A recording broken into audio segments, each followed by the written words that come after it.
Jonathan McIntosh recently launched the Pop Culture Detective Agency, which primarily focuses on the representations of masculinity in media. He starts off his pitch video for his Patreon account by talking about the sexist comments you might read in a comment section of an article about sexism in the media.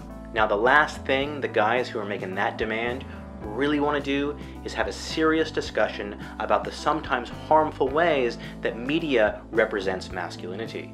And they especially don't want to have that conversation if it's inspired by feminism. People who do that sort of stuff are generally known as trolls. They don't want a conversation, they just want attention.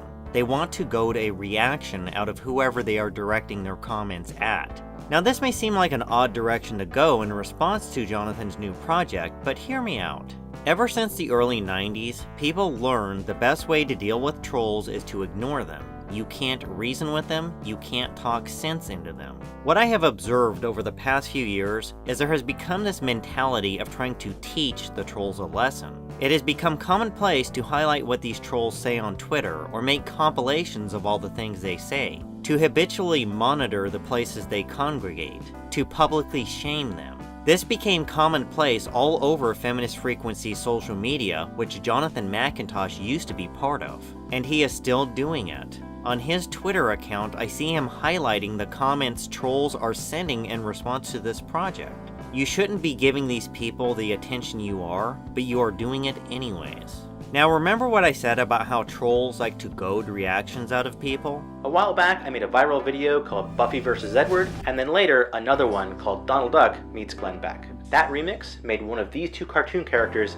very, very unhappy. We're looking into the funding of this gentleman and the incredible propaganda against me. See how much Jonathan relishes the fact Glenn Beck responded, and even implies he's a cartoon character? The way I've tried approaching things when I first started responding to tropes versus women in video games is to not just look at the arguments, but also look at the behavior and the demeanor of the people making said arguments. I'm not necessarily defending Glenn Beck so much as pointing out that Jonathan McIntosh exhibits the behavior of an internet troll. Later in the same video, Jonathan goes and does this. Now, there are more than a few YouTube channels that claim to be concerned about men. Unfortunately, most of them are aggressively anti-feminist, and they just spend their time scapegoating and blaming women for everything. It is a really bad scene. My new channel will be an alternative to that growing trend. He shows 4 of them in specific: The Amazing Atheist, Thunderfoot, Mr. Repsion, and Jargon of Akkad, all of which who have hundreds of thousands of subscribers. Out of the YouTubers who make anti-feminist videos, these are 4 of the biggest. On Twitter, in response to his own tweet talking about how his Steven Universe video is almost ratey, he responds with, "The neo-reactionaries, MRAs, and sexist gamer dudes are out in force already, and I haven't even published yet. Patience, fellas." Going to Jonathan's YouTube channel, it appears he released a Patreon video calling out several YouTubers with large audiences and had already started receiving backlash before he released the Steven Universe video. If Jonathan didn't reference them in specific, I don't know if people would have been out in full force, which is another point about Jonathan McIntosh. He has this way of setting things up that elicit a response and then act like he couldn't have taken steps to reduce the backlash. Now let's go back to the clip and see if we can alter it in some way. Now, there are more than a few YouTube channels that claim to be concerned about men. Unfortunately, most of them are aggressively anti-feminist, and they just spend their time scapegoating and blaming women for everything. It only took me a few minutes of editing to remove those other guys from this clip. It wasn't necessary to showcase them for Jonathan to make his point. Now, I do understand Jonathan is also unpopular and has unpopular opinions and stances, so by nature his video will automatically receive backlash no matter what he does, but Jonathan said this a couple days ago. The anti-feminist asshole brigade has been particularly bad today. I've counted at least a dozen YouTube videos attacking my new project. It's also how Jonathan tries to go about things. He calls out 4 of these anti-feminist channels with large audiences then complains about the backlash. There are steps he can take to reduce backlash, but instead, he takes measures that end up amplifying the backlash. The critical analysis that I'll be using is very much inspired by feminist theory.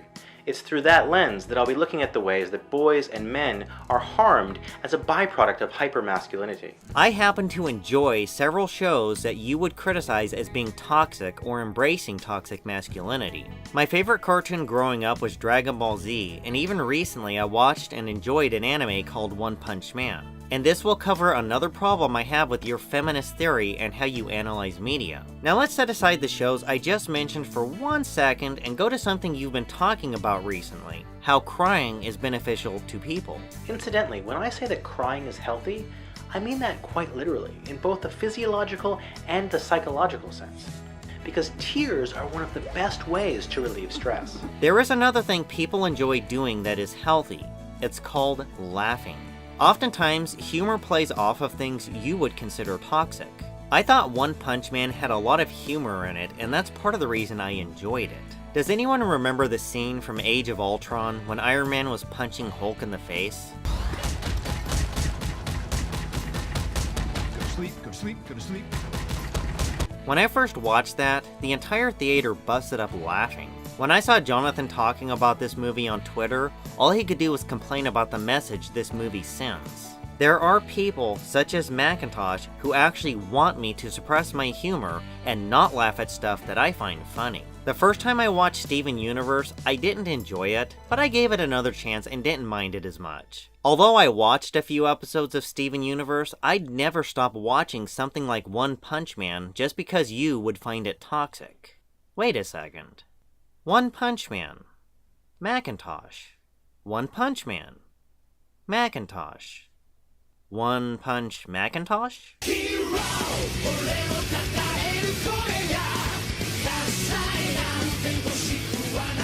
Yeah, about half a year ago, I redid the entire One Punch Man intro by placing Jonathan McIntosh's face over Saitama's. I just never published it to YouTube.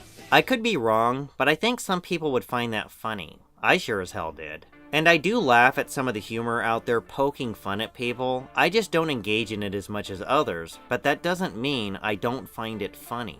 So my hope is that this video series can help open up conversations about how we, as men, can work together to achieve more constructive, cooperative, and empathetic forms of masculinity.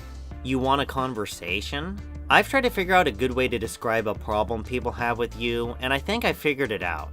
It's how obsessed you are with how media influences people. Wondering why I haven't heard any critiques of Pokemon that mention its similarities to the blood sport of dog fighting. Do you understand how stupid this looks to most people?